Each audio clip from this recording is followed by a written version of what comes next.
Wow. I think it's working. I think it's working. If it's not working, then let me know. But this is Cop On, our new look YouTube channel for the audio listeners.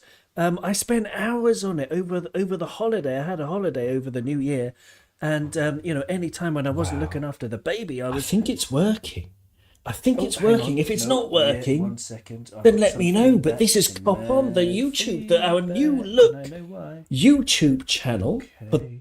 All right. Whoa, I could hear my voice twice then. That was crazy. Maybe you could as well. So yes, teething problems. That's the thing. Nothing's perfect in life. But, we've got this new look YouTube channel. Do check it out. Kop On Podcast at YouTube. Thank you to all the audio listeners who are listening. If you're watching on YouTube, you're very, very welcome. Please do get your questions in and your comments as we go. And like the channel because I'm trying to grow it. My immediate ambition is going to be 500 subscribers, and we're at 260 as we speak now. And as I speak now, I'm delighted to be joined by Robin and by Nigel. It's beautiful to see you guys in this new year with Liverpool top of the league, Liverpool gunning for the EFL Cup, Liverpool still in the FA Cup, and of course in the last 16 of the Europa League. Things are rosy, but it's not as if we're dominating the league. This isn't going back to 1920 season.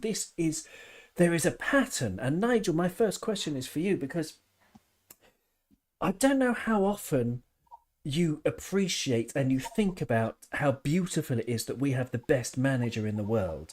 Because I was looking before, 4 of our first 5 games in all competitions this season, including the Europa League, were comeback victories in the first 4 of the first 5. And we had yet another one last night against Fulham Football Club.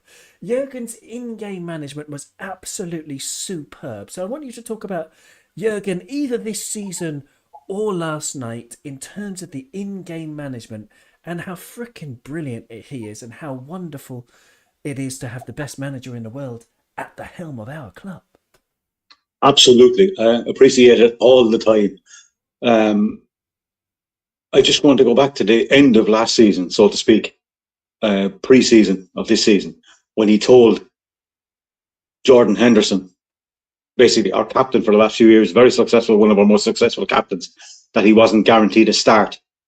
And Henderson ended up moving. And we go out there and we buy a World Cup winner. We buy a young Hungarian, and we've suddenly, our midfield is suddenly transformed, and we look back to our form from basically 4 years ago now, again, and we look completely different than we were last year. We had no legs. Everyone was complaining we couldn't hold on to a lead. We couldn't hold on to the ball. We were getting overrun. Now this year, total opposite. So full appreciation for the manager. He's a beauty. Oh, 1 second. He's a beauty. Yes, he's an absolute beauty, isn't he? Robin, what about you? I mean, does Jurgen sometimes come to you in a dream like he does to me, and you just see his wonderful face and then you wake up happy? Yeah, I just can't get his vision out of my head all the time. He has to be the best in-game manager in the world, I think. And the way he reads the game and then very successfully understands how to make tweaks and changes, whether it's personnel or strategy or formation or different patterns of play to make a difference. And how often do we make a difference after the halftime break? It's quite comforting as a Liverpool fan knowing that even if things are not going well in the second half, our biggest trick up our sleeve is Jurgen Klopp at halftime. What is he going to do with the coaching team and what kind of changes he made against Arsenal in the FA Cup? That was brilliant as well, because in the first half we were beaten. We were well beaten tactically.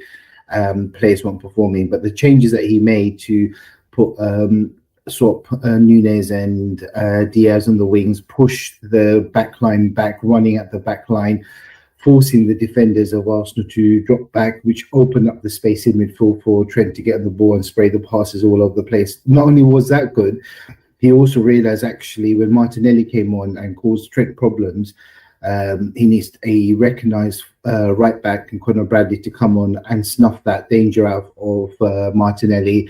These are small little tweaks which then allowed Trent to move away from the right back spot and go back and occupy midfield permanently, and then he caused havoc throughout the game. It's small little changes like that Arteta couldn't keep up with. He's moving fast with his brain of what to do, Klopp does, and we see a result of that. Yesterday as well, we weren't quite getting it right, although we had good spells in the first half, we pressed well, but when he made the change of getting Gakpo and Nunes on, and they were running directly at them, getting to the byline and making the defenders turn, it changed the game for us. It's very clever play by Klopp, and we're so lucky that he sees things that most others don't. Absolutely. You're absolutely right. I mean, there was so much of it. It was, of course, bringing on Darwin and Cody Gakpo, but also staying with you, Robin. The Jota move, I loved that. Because in the first half, Jota had 12 touches of the ball. And in the second half against Fulham yesterday, he had 25 touches, so more than double.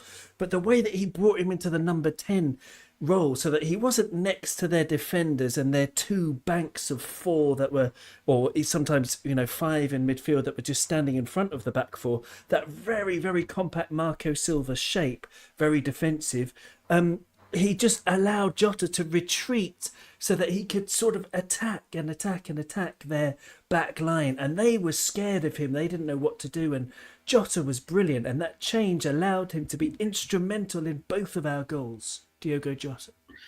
Yeah, I agree. Jota was great. And I think all of us Liverpool fans are really hopeful that Jota returns to the form that we've seen him, especially about 2 years ago. And especially when the goals from Mo Salah is not going to be there for the next few weeks.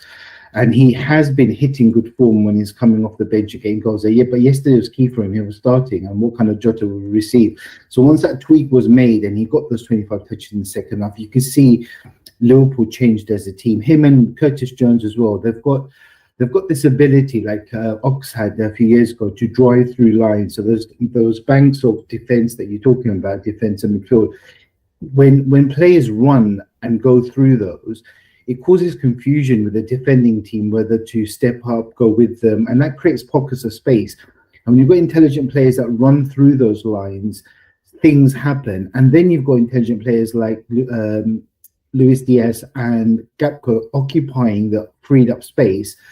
There's so many options that open up, and Jota's got this ability to run direct with the ball. His close control is pretty good. He's got a good eye to run towards goals. And that creates so many chances for us. We're very lucky to have him. Absolutely. Apologies if you can hear any construction going on behind me. They're renovating the outside of my building, and it's it sounds it's a little bit like being inside Eric Ten Hag's head, because all you hear is just a constant droning of "bah," and it must be like that for old ETH. Nigel, it's so much fun. That game last night. We were pretty awful for the first 65 minutes, but there were some signs of, as Robin was saying, the half-time changes of Jurgen Klopp, but there were signs of improvements before the subs came on. But as soon as the subs came on, even though both Elliott and Gravenberch did improve in the second half, there was a different dynamism, and we have to talk about Darwin specifically. We talked about him last time as well, but do you think he needs to score when he's in this vein of form where he hasn't scored in God knows how many matches? I heard that it was 16 matches he hasn't scored or something ridiculous. I don't know if that's true, but that's what I heard on some podcast or whatever. Or he's got one goal in the last 16, whatever it is. For me, I don't give a crap, because he's causing so much havoc and he's so dynamic and he's getting loads of assists. 10 assists already. It's the 11th of January today as we're recording this, as we're streaming this. So it's unbelievable. What do you think? What do you think, Nigel? Darwin Núñez, does he need to score for you? He could probably do with a few goals, but his general play, and he's loved. You could hear it last night when Cody Gakpo scored the second goal. You could hear the Kop. All you could hear was Núñez.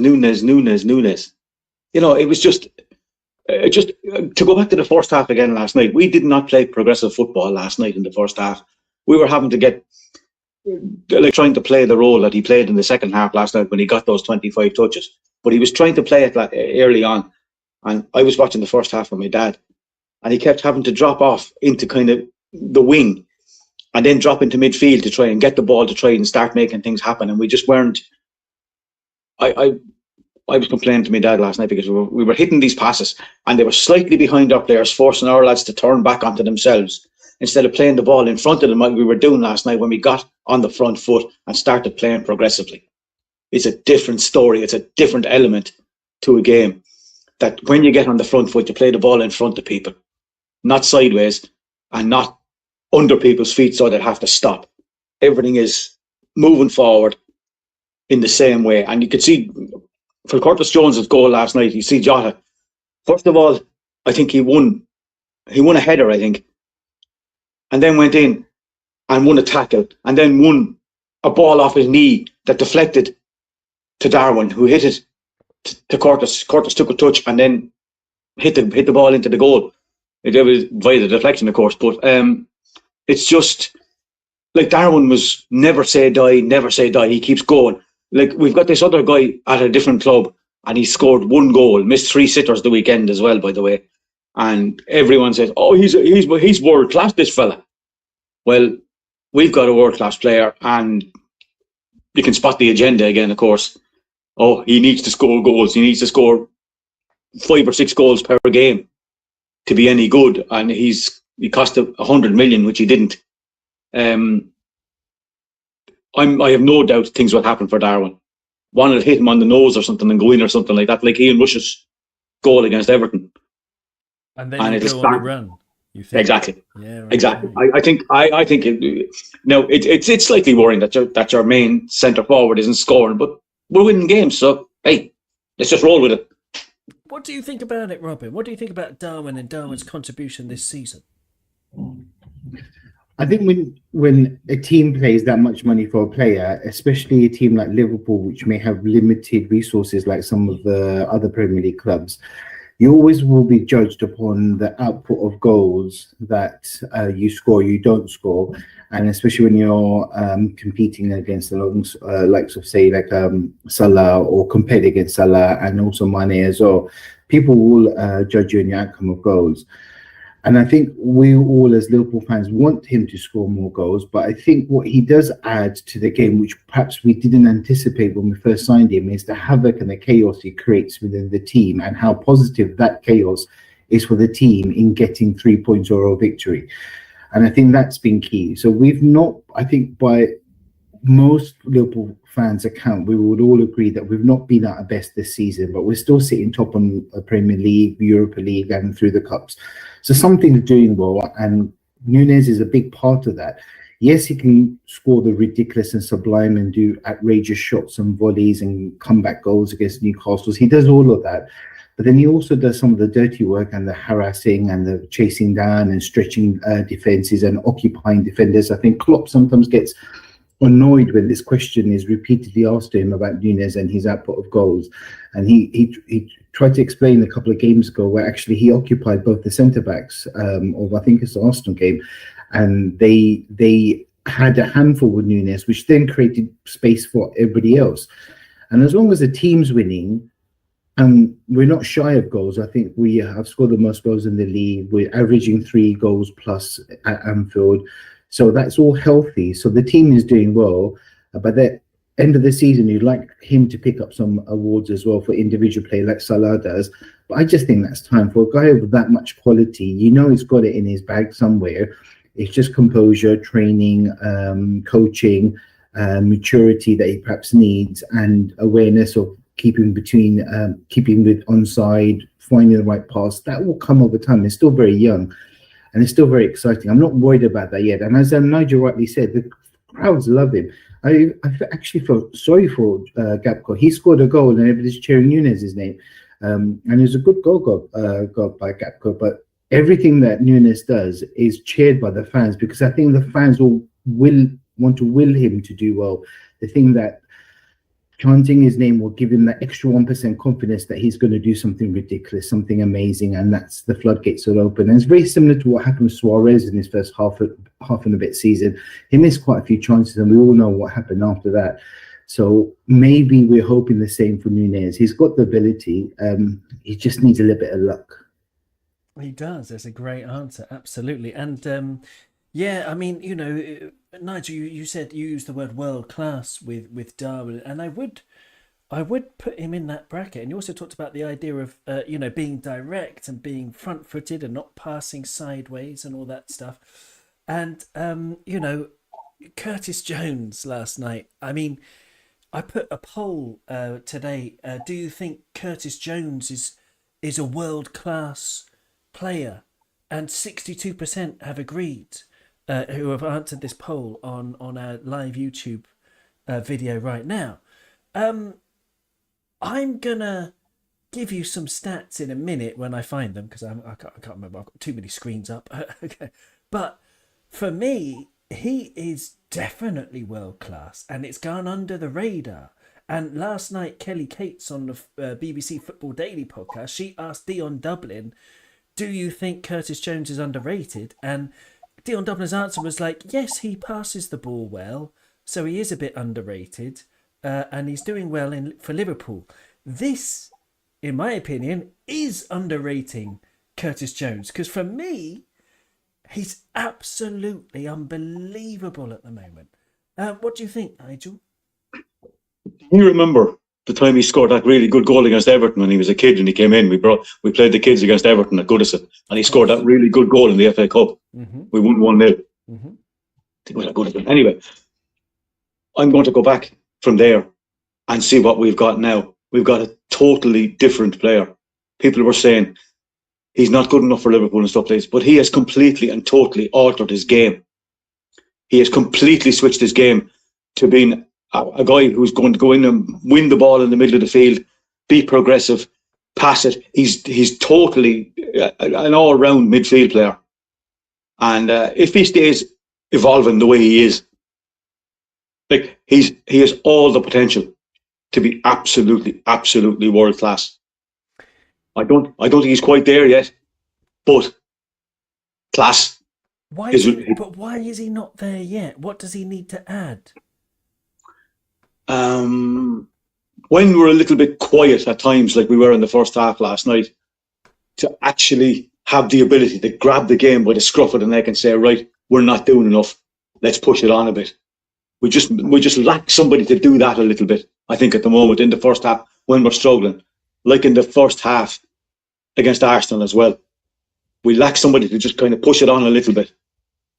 Interesting. Robin, you want to come in here? Yes, please. He frustrated me earlier in the season, and I probably won't be very popular with some of the fans, that Curtis Jones frustrated me. The reason I find him annoying was sometimes during the match, this earlier part of the season, sometimes during the match, he'll do something great, like he'll win a tackle, or he'll do a nice piece of skill to create half a yard. And then instead of releasing it or moving that play that he's done forward so it comes to advantage, he'd slow it back down. So he may return back into the tackle again. He may stop and let the player recover again, or he may misplace a pass again, or he may take a second to celebrate internally that he's done something great, and we lose that chance. And it's still frustrating me that we didn't move fast enough from that. I think the turning point for me personally was the West Ham game in the last round. He was awesome in that match, and that goal that he slalomed through, that was superb. But everything that he was doing was on the front foot. It was positive, it was progressive, and as Nigel mentioned, he took charge of that game in that one game. And Klopp said at post-match interview, it's something interesting that they've been pushing Curtis Jones all season to make the play faster because he's good at it. He's got the capability of it. He just needs the belief that he can do it. So that was him saying, Klopp saying that actually when you get the ball, make things happen, be fast with it, believe in yourself, you can do it. And I think that West Ham game for me was a bit of a game changer for me, the way I think of him, because he's carried that on a few more times, not every game, but a bit more often, because I think he believes that he's got the ability to change this. I watched an interview with Trent a couple of days ago, really good interview with Jan Moby, I think, with the Liverpool FC team. And he spoke very candidly about his position in the team and what he's trying to achieve. And Trent said that this is the first time he's taking charge of his own training, his own setup, his own outlook on Liverpool, because he wants to be responsible for making changes in the game. He wants to dictate the play. There's an opportunity and a gap in midfield or in the team, and he has to seize that with so many leadership players leaving over summer, that he wants to be seen as a central person in Liverpool rather than just going with the ride and see what happens.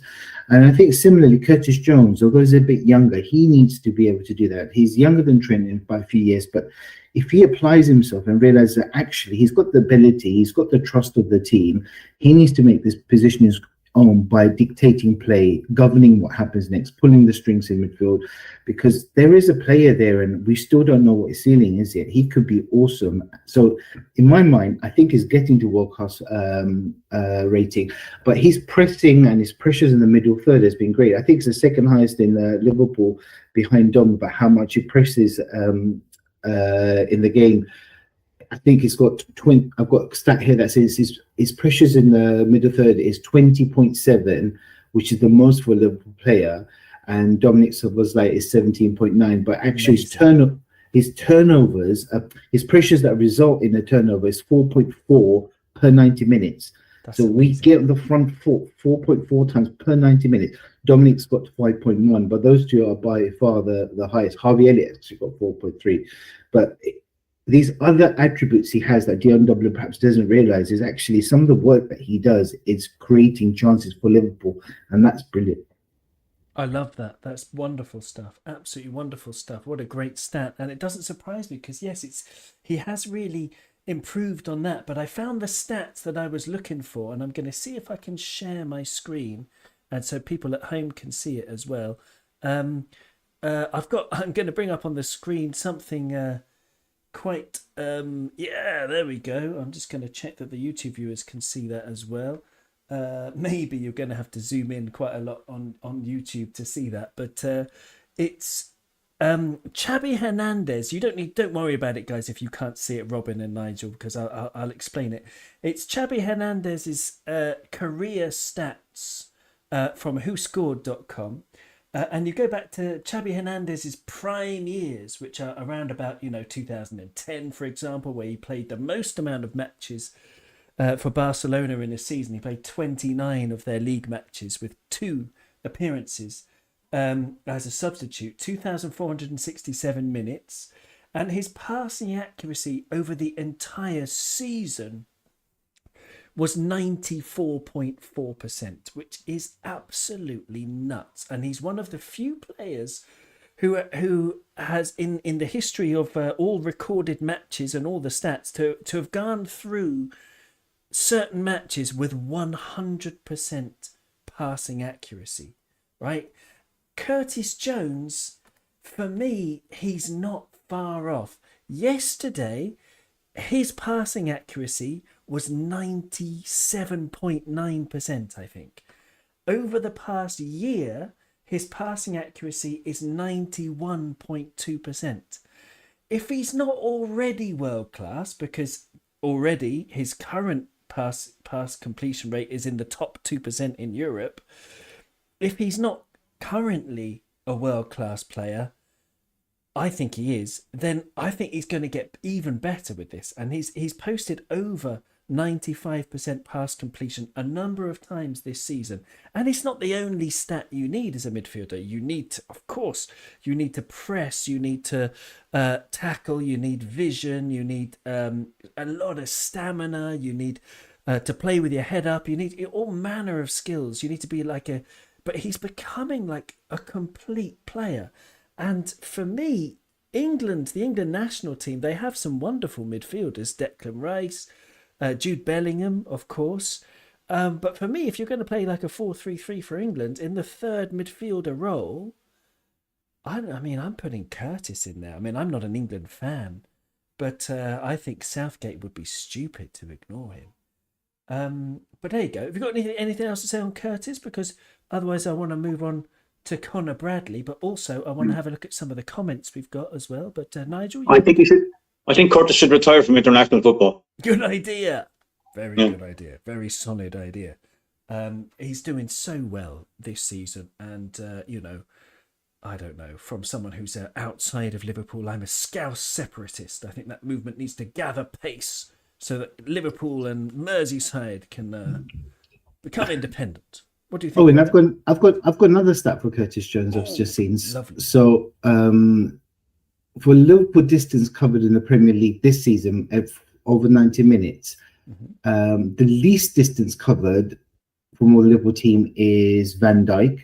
He just reads the game really well.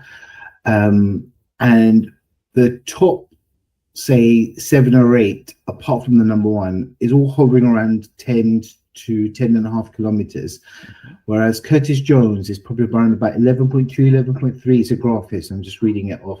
11.3 kilometers is quite a fair bit ahead of everybody else. Brilliant. In terms of distance covered.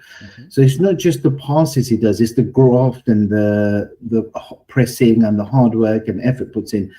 And when a player does that, he'll automatically enjoy himself to the fans, because you see the boy trying. And when you've got the ability to be able to turn matches and do things well, then you're gonna go far in the game. Beautiful. Thank you very much. I love it. I love these stats. Let's have a look at some of your comments that are coming in on YouTube. Dave from Dave's LFC chat. He's in the house. He said popping in to say hi. He's in work. It's all right. I won't tell you, boss. And Mark Forrest is here. Great. He said, I hope everyone's well. It's great to have you with us, Mark. And Michael O'Connor, he says he might drift in and out because he's also supposed to be working. So thank you to the Skivers for popping in live to listen to us. Great stuff. And, some great comments that these guys have been making. Michael just says quite simply, I'm so glad that Jurgen is a Red. And Mark says, it's just a good job that we have great kids. Otherwise, we would be in trouble. And I want to talk about one of the kids, Robin, going back to you. The big guy yesterday, Conor Bradley.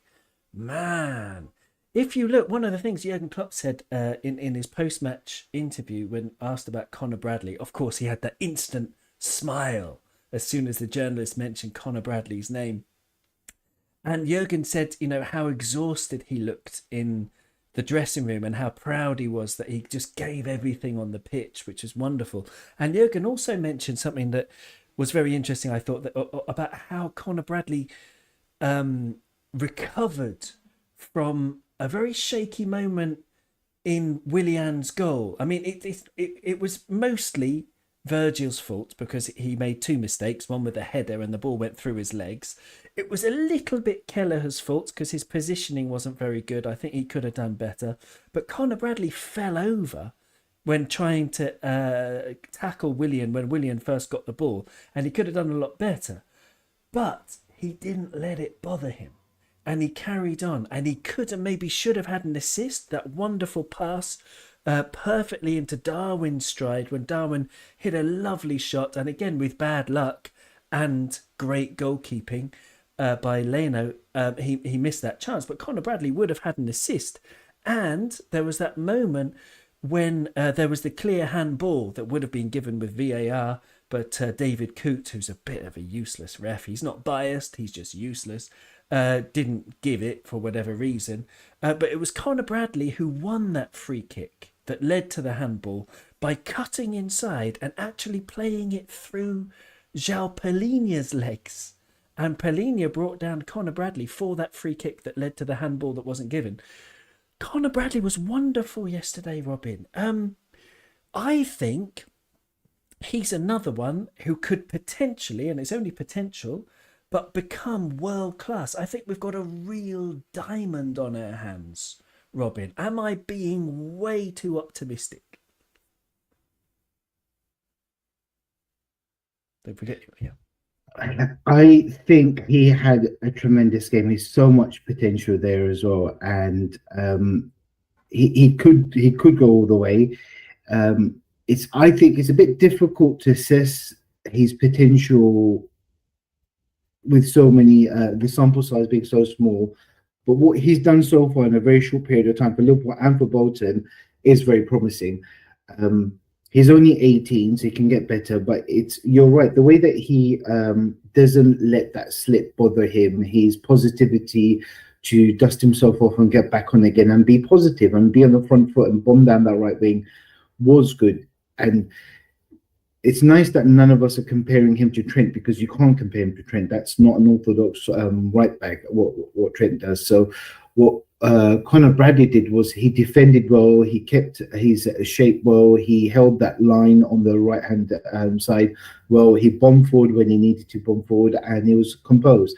Yes, once or twice he lost the ball, he got caught out, but he did more good than bad, and he will just get better. And I think he said before the match he was nervous coming to play at home at Anfield, and rightly so. But he's got a lot about his game. I think when he was at Bolton last season, he scored a few goals. Did he get 5 goals or something like that last season? So something like that, yeah, 5 or 6. So it's 5 or 6, and he's the player of the season. So for a 17, 18-year-old to get player of the season, it's pretty good going. So I think he's got a great potential to make it. But the thing I'm a bit more wary about is we said the same thing for people like Nico Williams and a few other people that have come and gone and moved on.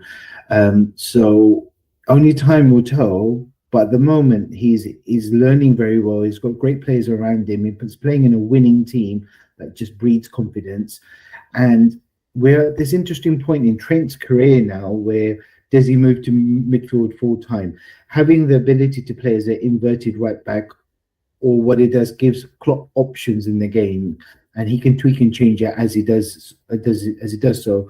But it's nice knowing that we've got one more person as well as Gomez who can play at that right back, in Conor Bradley, who's perhaps a bit more old-fashioned defensive style, can hold the midfield, the defense very well. I mean, I really liked when he first came up against Martinelli on the Arsenal game, he completely snuffed that ball out, shepherded the ball out, and then kicked the ball off Martinelli to win a goal kick. It's very composed piece of defending from a youngster against Martinelli, one of the Arsenal stars, who had skinned Trent twice in the last 5 minutes leading up to that. And after that, you can see Martinelli thought twice about taking Conor Bradley on. So that's testament to what Bradley imposed on Martinelli. So to have a player who's got the ability to do that in a game against one of the top 4 sides is really promising. And I think he just can go from strength to strength. With the injuries to the left back side means that Gomez is now occupied, which has opened the door for Conor Bradley. And it's up to him to seize the opportunity to push through that, like Kwanzaa has. That we're talking about him as, if he used to start for Liverpool alongside Van Dijk, I don't think any of us will be surprised or shocked, even though Konate is in top form. But Kwanzaa has been brilliant for us this season. And I think Bradley as well, when he gets the opportunity, if he carries on the way he is, Liverpool could easily save 30, 40, 50 million going into the transfer market, looking for another right back to cover or compete against Trent. Good for him. Brilliant answer. Absolutely. Yeah, loved it. Love all the answer there. And I totally agree. I think he's got such talent. Already 13 appearances for the Northern Irish national team. He's been playing for them since 2001. And Bolton's Player of the Year, as you mentioned, and great defensively, but also good with the ball. He had 87.5% passing accuracy yesterday, 87 touches of the ball, 2 key passes. Of course, I mentioned the one that was for Darwin, but he actually created another chance, but I can't really remember off the top of my head. He was dribbled. He completed a successful dribble. Defensively, he had 6 tackles yesterday, 6 successful tackles, which was by far the best in our team. The next best yesterday was Alexis McAllister on 3 tackles and 1 interception. No clearances because Fulham were very, very rarely near our box, but 6 tackles was really good because it's difficult against, for example, Anthony Robinson, who's a super player for Fulham, and watching that duel with Willian, and it was very difficult at times. It should have been much more difficult, but he just handled it beautifully, Nigel.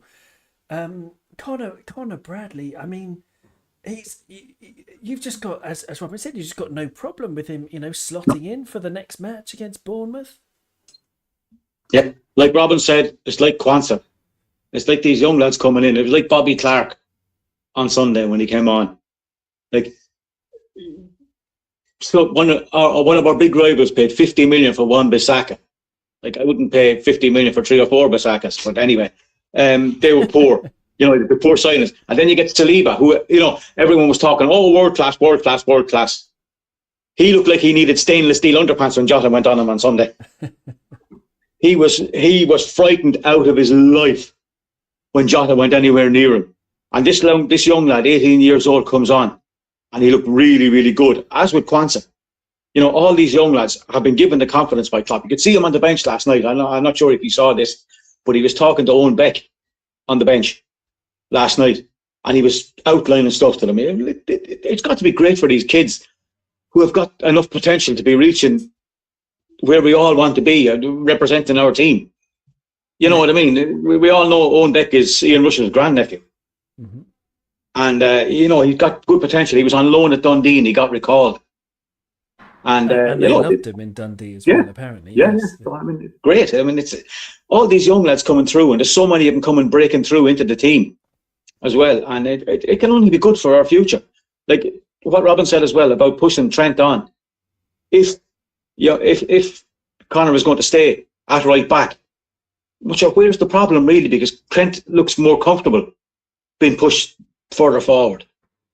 And if Conor Bradley is fully fit and fully ready to go at right back, and we'll say Andrew Robertson comes back, and Tsimikas comes back, and we've got Joe Gomez. It can only be good for the squad. We've got enough players to be able to put out 2 teams and fully, anybody that we put in will do a job for us. It's as simple as that. And the sooner he transfers into that, and he already looked like he'd done it last night. He was great last night. He was really, really good. I know Willian is getting on a bit, but he's a really good player. Did you see those feet for the goal? I'm in no. People were talking on a few things I saw, so blaming him for the goal for diving in. Absolutely not his fault, Conor Bradley. Not his fault in any way, shape or form. He won a couple of sliding tackles over the line when Willian was going past him. Willian is tricky. Very, very, very good player, Willian. And, very wily, very intelligent player, plenty of experience. And we had an 18-year-old fullback there last night, and he handled him very, very well. So, I have no problem with him at all. Yeah, he did. You do give Willian credit, but I think Bradley still think he would be a little bit disappointed looking back to how he tried to stop him in that moment. But yes, it's nitpicking at something that is just, so exciting and so wonderful to see this young player coming, like his sort of coming through, exploding onto the scene. This is a supernova. This is the birth of a star in the interplanetary nebula of the Liverpool Academy. And it's wonderful to see all your comments too coming through. Mark Forrest says there's still a lot to come from Soboslai and McAllister. Yes, they're going to get better too. I think this new midfield is so exciting. Panov Scouse is in the house. I love his username. It'll never get boring for me. Absolutely wonderful. Panov Scouse, our Russian Liverpool friend. Great to have you with us. And Gary Richards says a nice tally-ho to Gary Richards. He's in the chat as well. And Shaunak is here. Oh, we got tons of people. Hello, everybody. And to all the listeners to the audio feed, thank you so much. Do get in touch, koponpodcast@gmail.com. I'm off socials for now. I'm just concentrating on the nicer things in life, such as, raising a baby and watching Jurgen's indomitable Reds. And it's been absolutely beautiful. But the player that, Conor Bradley's replacing, not that he's a substitute for Trent, because I want to talk about Trent, Robin. I have a friend, John, who's a Man United fan, texted me yesterday. Very intelligent guy, John. He's an academic. He studies literature. Samuel Beckett. He's an expert on Samuel Beckett. If you don't know Samuel Beckett's plays, then please do. He's an absolutely wonderful writer. And anyway, John, he's a Man United fan as well. And he texted me yesterday, and he's wise enough to ignore all of the media narrative and all of the, the bullshit that you hear on pretty much a daily basis from your national broadcasters and the national media and all that stuff. And he said very simply, Robin, my friend John said that Trent Alexander-Arnold is the most exciting player in the league. And it's a big blow for Liverpool that he's out for 4 weeks.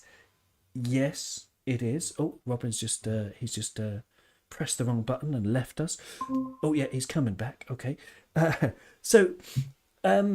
Yeah. So yes, it's what do you think, Robin? Is he up there? Is he the most exciting player in the Premier League? I think John might be right. I think John is a worthy academic. Yes, is up there. I mean, I'm a big fan of Kevin De Bruyne, as I hate to admit, but Trent is something else. He's producing ridiculous numbers and assists and influences in the game.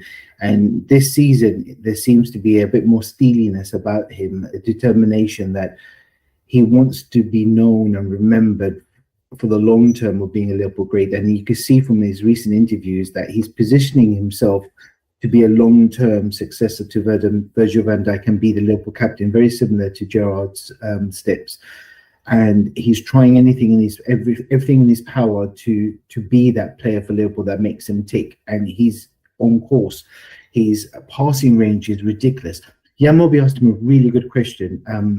When he's playing these passes, and when he looks up and wants to play a pass, what does Trent enjoy the most? Is it the vision of seeing that pass in his head, or the technical ability to lace that ball through, to be able to get to where it needs to go with the right amount of spin and swaz or whatever it needs to do it?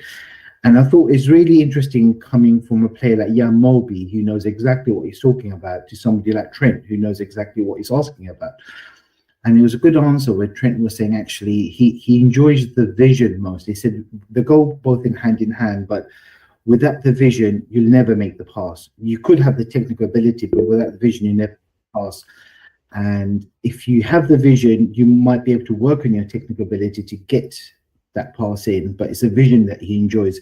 He sees it a second before everybody else in his head, and he plays that. And he spoke eloquently in detail about how he sees his role in the team. And I really think he's matured. He's 25 years old, over 200 games for Liverpool. So he's quite a senior in that sense in terms of game time. And I think he looks at himself as a leader where people like Conor Bradley or even Konate or Kwanzaa or these younger players will look up to him for inspiration and leadership on the pitch. And because of that, he has a really important role to play. And he alone can make 4 or 5 players great just by providing him the ball that they need to score the goals, or the assist before the assist, to make things happen. He is a visionary in that field. And it's unlike something that we've seen for a very long time. De Bruyne is a different kind of player to what Trent is. Both of them are excellent, but Trent's our own, and rightly he should be applauded by us as well, because he is superb. And it's nice that he's come through the ranks. It adds more to Liverpool when a player comes through the academy who's born and bred as a Scouser, a Red Scouser. And I don't know where he's going to go from this, because we haven't seen him at his ceiling yet. He can get even better, and that's frightful to see where that can end up. It really is. That's a wonderful answer. I love the Jan Molby quote. Nigel, you wanted to come in? You're on mute, Nigel. Yeah, I've got a little story about Jan Molby and where his mantra, I suppose, would come from. When Jan was at Ajax, Jan signed for us in 1984, and he's probably one of the best passers of the ball I've ever seen. Him and Xabi Alonso are 2 of the best passers of the ball I've ever seen playing for Liverpool.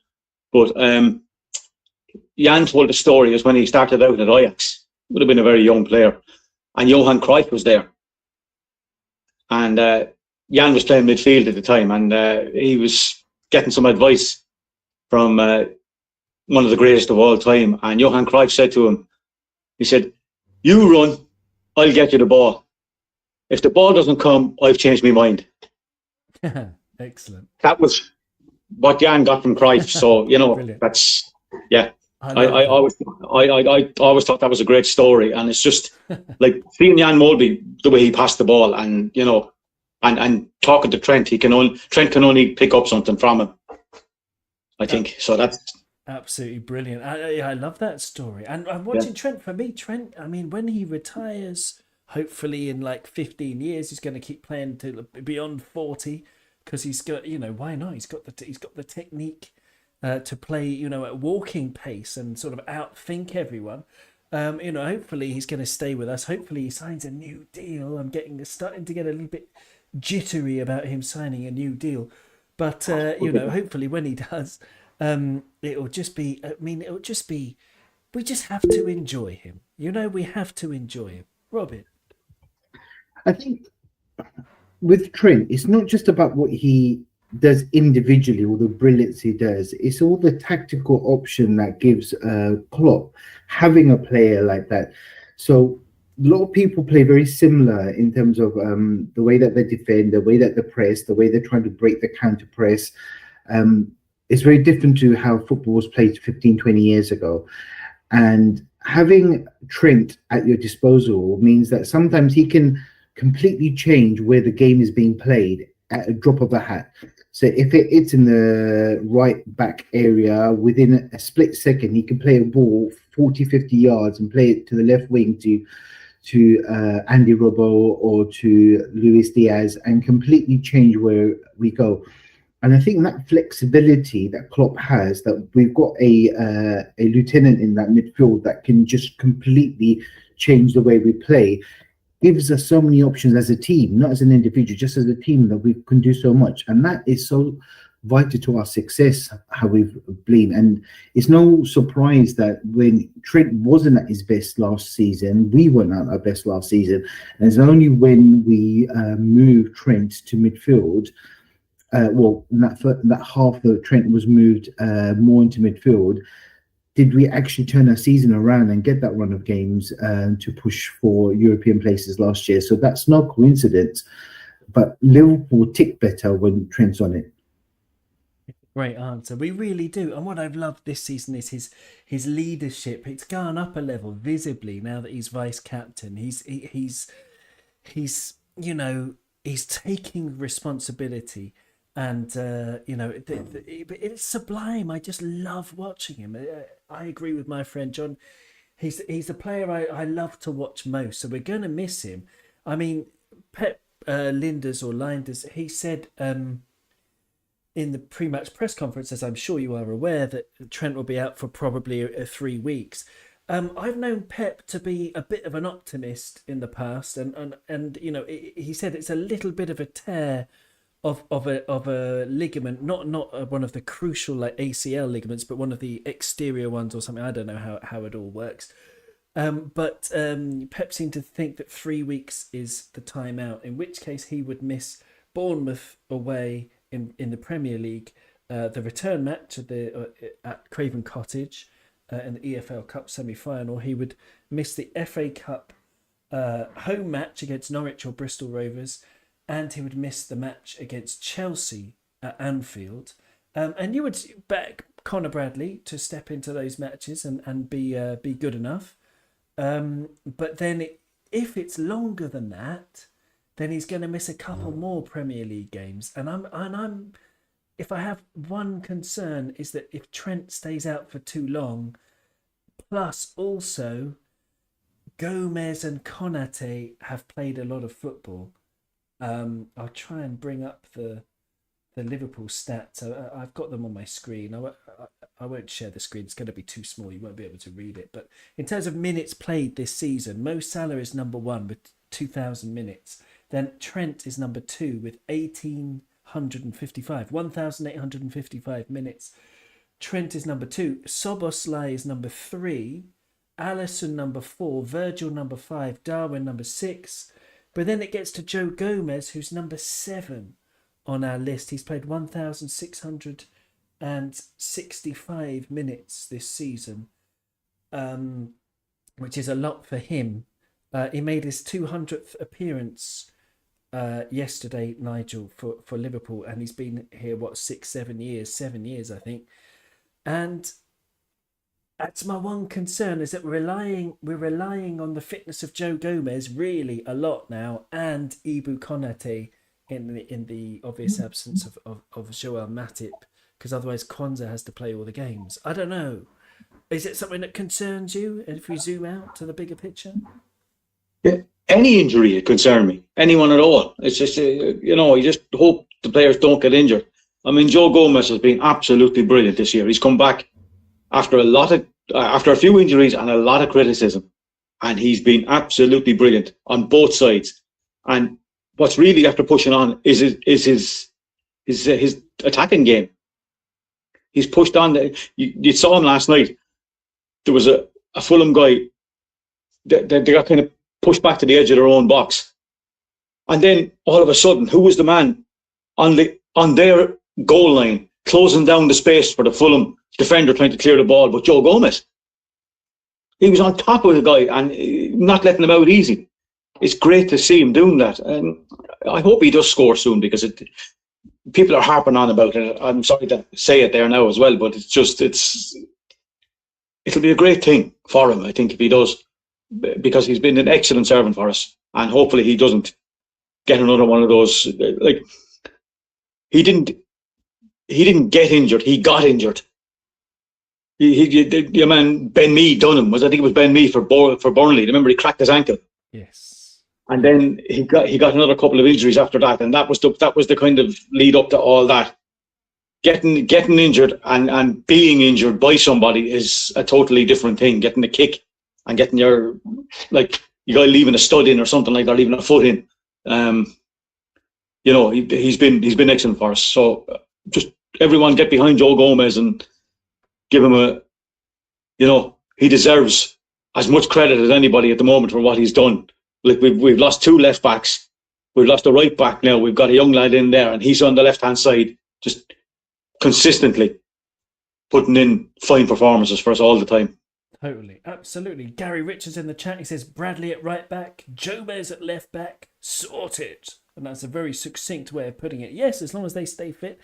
Brilliant. I love it. And I love being positive about Joe Gomez as well. Instead of worrying about what could happen, let's just celebrate what we have and what he's done, because he's been one of the players of the season. He's been up there because he's I have my doubts. I'll hold my hands up. I have my doubts at the beginning of the season. Will he ever get back to the great form that he showed in the second half of the 1920 season? And he's definitely there, and he's adapted to all these different positions, and he's just a wonderful professional.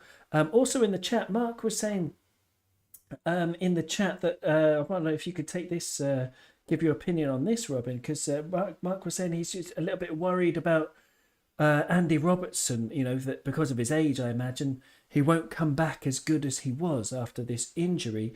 Pan of Scouts replied that, Panov thinks that Robbo will be fine when he comes back, because it wasn't his knee, it was only his shoulder, so it shouldn't really affect his pace or anything. What do you think, Robin? Where do you stand? Are you okay? Were you worried about Robbo coming back, or he'll be fine?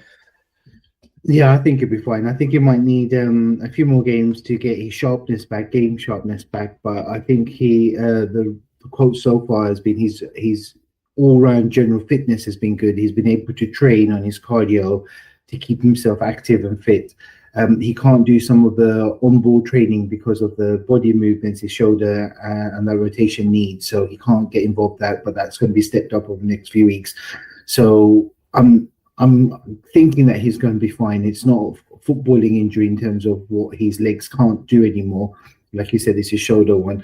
With the Gomez thing as well, with the minutes he's played, he's just he's had these niggling injuries in the past, and it's taken them a while for him to gain trust back into the first 11 again. You mentioned yourself you're apprehensive, Owen, about him at the start of the season, and he's won us all around again. And he's done a number of times in his career, and he's one of the more senior players at Liverpool now, where he realizes actually he's part of something great. He wants to be here, and what I liked about Gomez is that he hasn't wallowed in self-pity about losing his spot. Just when he got back in, then the other players like Matip or Konate or whoever comes in has done so well, and he's now seems to be down the pecking order to Kwanzaa as a centre back. But he just finds a way of producing the goods, whether it's at left back or right back.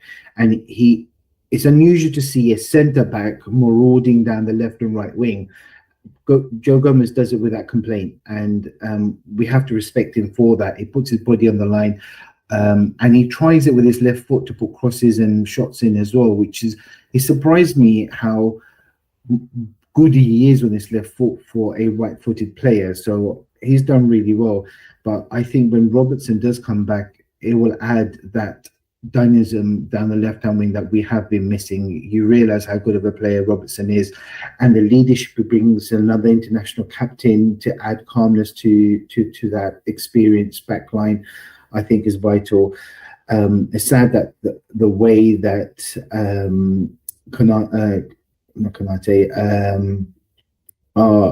Costas got injured as well, so we're a bit short, but we're not feeling it. We're still doing well at the moment. So I think when our players come back, we should be a better force. It's just a matter of how long it takes for them to get back into the stride.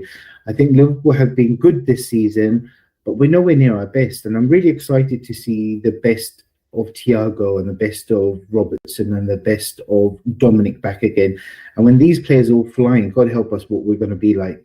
And then Thiago, I think he's, because of the timeout, he's what I'm genuinely concerned about, that he won't be up to the pace, at least for a little while. Maybe against a low block team you can play him, but if you play him, you don't want McAllister next to him, for example, because they're both a bit slow, and Thiago will be very slow when he comes out. The technique will still be there, but is that something that would concern you? Because I love watching Thiago, but I think it's going to take him time to get up to speed again.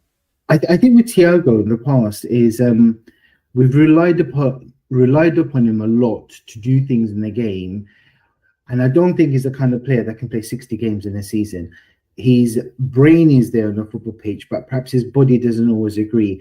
I think we have different options this year. We've got more engines in midfield. So I think Klopp can use him sparingly in a match where his intelligence of the game is needed. So where he comes on at 70 minutes to create changes or influence play, or his leadership or control of that game, that's where we're going to get the best of him. Because when he's on it, he is masterful to watch. But I don't think he'll be able to run like your Curtis Jones and Dominic Szoboszlai. I think there are other personnel on the team that can do that job, which we had to rely upon Thiago in the past to do. Yeah. So, no, it's a great answer. And I agree. Yeah, we're just going to have to manage him and, choose the games and see how it goes. Regarding Joe Gomez, just a final thing on him. There was an excellent post from Anything LFC on X or Twitter, and Anything LFC _, and it's Joe Gomez's shots per season. And I didn't realise it's actually his 10th season with us.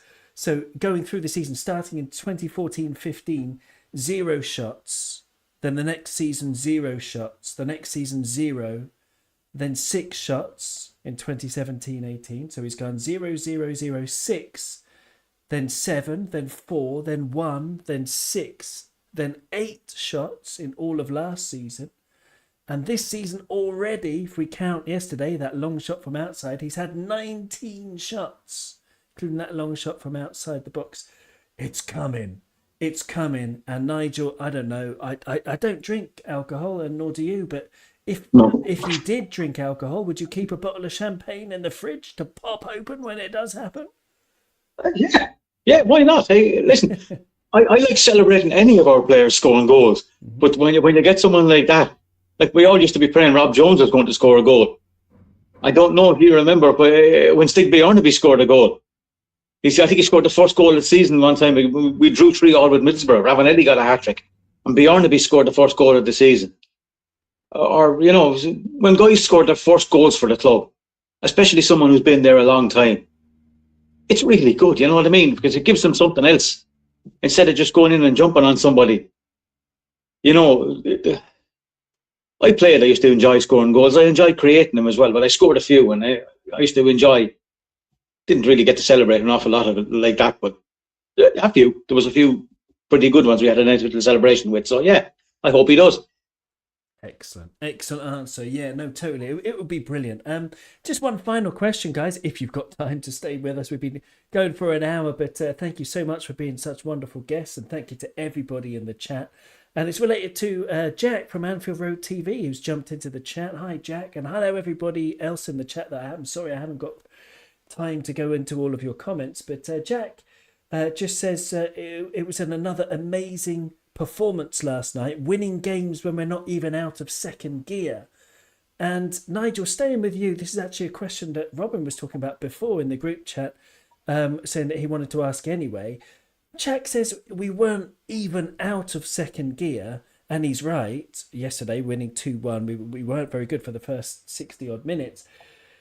But what will it take, Nigel, for us to get to the peak of this team? Because if it does reach the peaks that we think it can, then it's going to be crazy. But we're not there yet. We're on course for like an 85, 86 point season. So what's missing, Nigel? Maybe with some of the younger guys. We've got guys there like Allison, we've got Trent, we've got Virgil, and we've got Mo.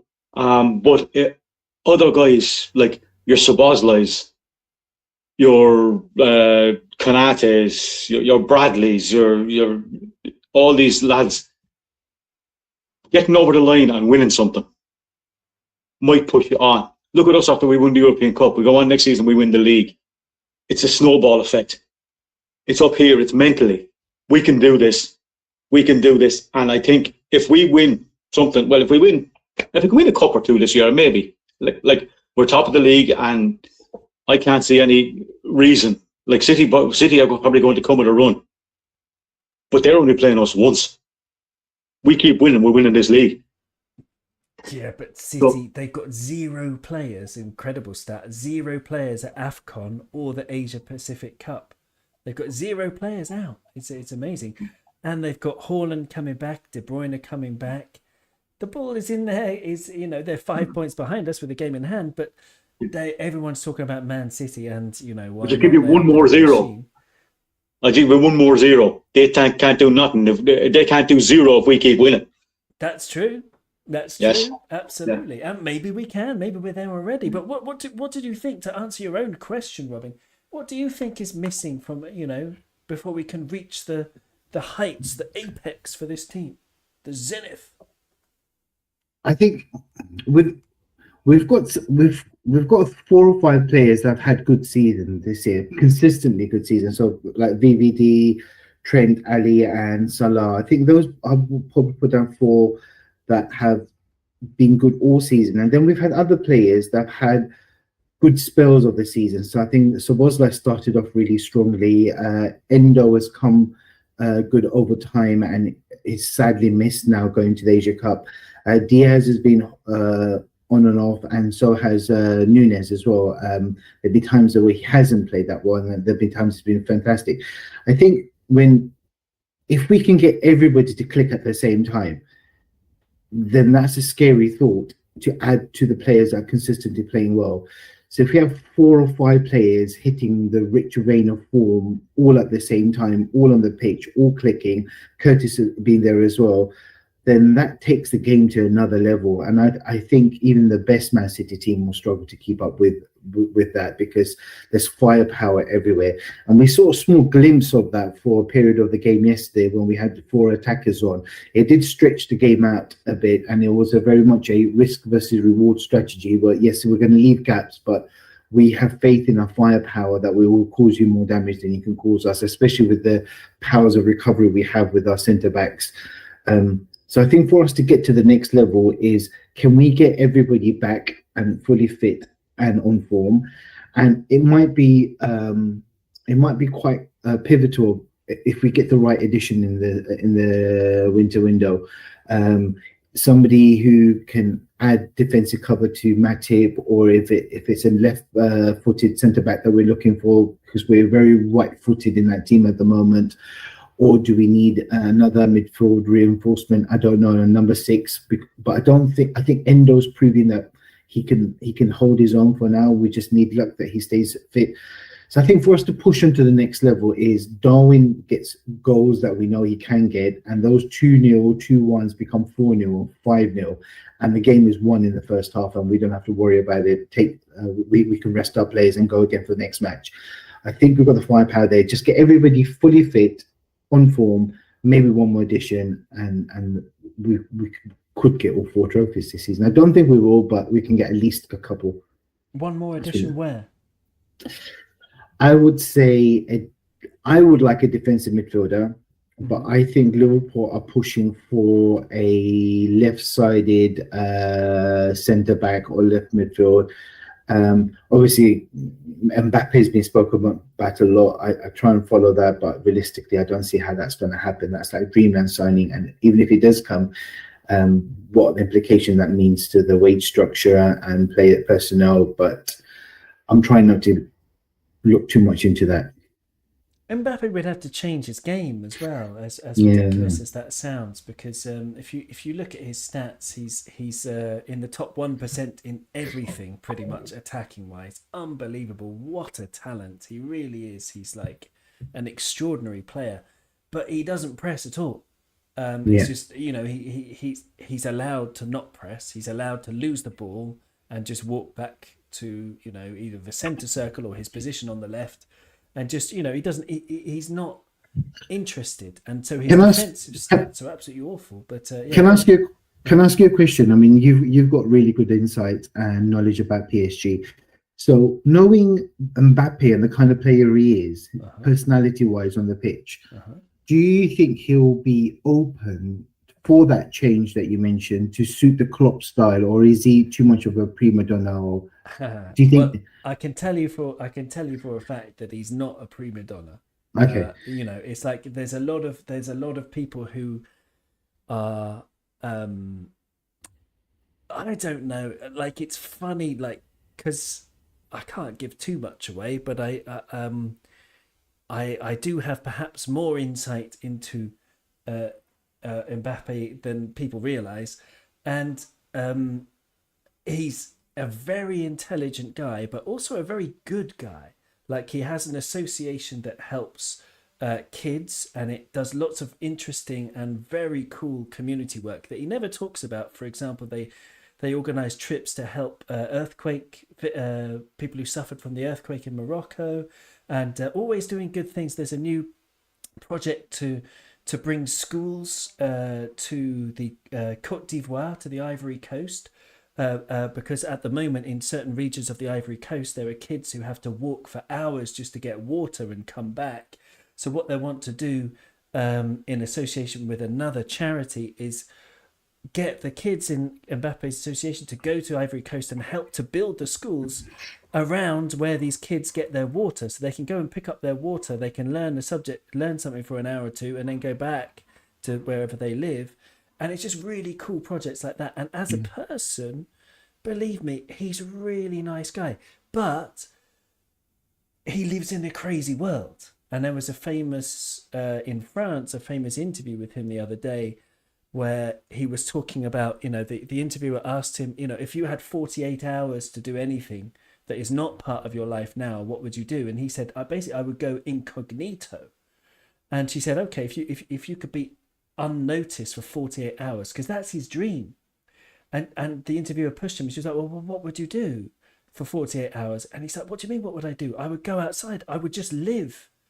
I would just go outside and live and just see, he lives in Paris, great city, walk around the city, just take in the sights. If he decides to go and see a museum, if he decides to go and have a party with his friends, just to not be recognised is his dream. So you have to imagine that he lives in a very bizarre world. Every time he goes outside, he needs security and he needs people around him because people will, invade his space like you do with someone super famous. And it's not cool, and it's really weird. So in terms of him coming to Liverpool, I doubt it, because I think Real Madrid, he's always supported Real Madrid. Maybe in the future, it's true, people say it's no secret that his mother is a Liverpool fan, and she loves Liverpool, but it's not, he might want to, I know that he likes Liverpool, but I don't think, I think his heart is more with Madrid at the moment.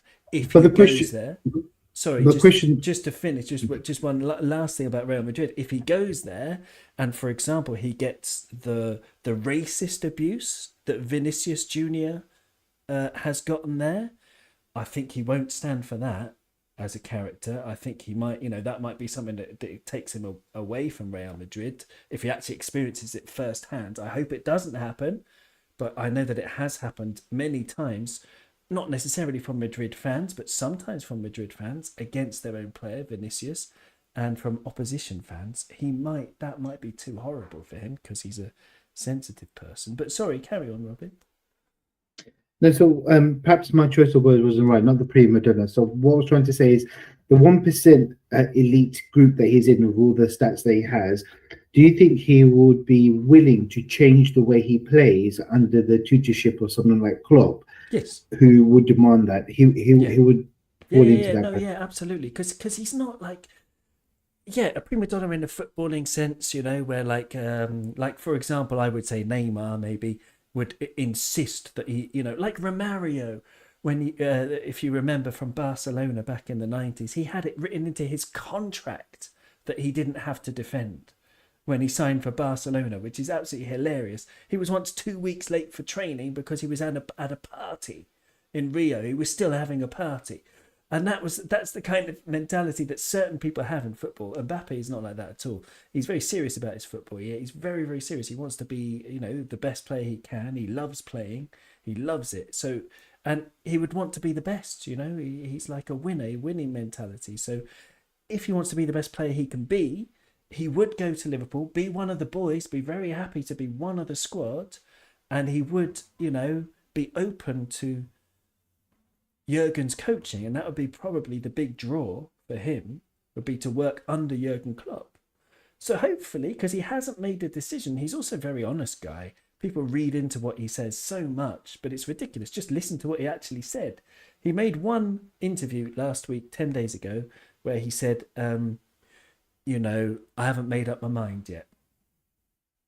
A million people on social media are now saying, well, what does he mean? He doesn't mean that. He means he hasn't made up his mind yet. He might stay at PSG. Like, just listen to the guy. He's not like, just take what he says as read because it's true. He's honest. And I think he's honest enough. If he came to Liverpool, which is a big long shot, it's a far distant long shot. If he did come to Liverpool, then he would have the right mentality. And it's a bit annoying that I hear all the people who are like calling it, not that you called him a prima donna just then, I understand the context in which you mean it, but lots of people around the world, I've heard on lots of podcasts, people talking about Mbappe and being insulting towards him and just not understanding anything. They don't follow French football. They don't know, what his character's really like. It's just this general impression. Maybe it's a typical thing in certain places where if someone gets success, then people are somehow on an unconscious level jealous of that success. Maybe it's that. I don't know. But yeah, no, he would be great, but it's just a dream. That's my final word on the subject. But look at us, we've been going for 1 hour and 15 minutes. Thanks to everybody in the chat. Mark said something pretty funny before. He said the English refs would destroy Mbappe, and that might be the case. That might put him off watching David Coote last night, for example. But thank you so much to Nigel and to Robin. You've been absolutely wonderful guests as ever. And thanks to everybody watching on YouTube and all of the audio listeners. If you can, give us 5 stars, if you could like, if you could subscribe. I don't know, have you got anything to add, Nigel or Robin, before we... No, a shake of the head. Okay. Thank you so much. Thank you very much, guys. Yeah, thank you. And see you soon. Take care. I'm going to stop streaming, hopefully. Thank you, everyone on YouTube.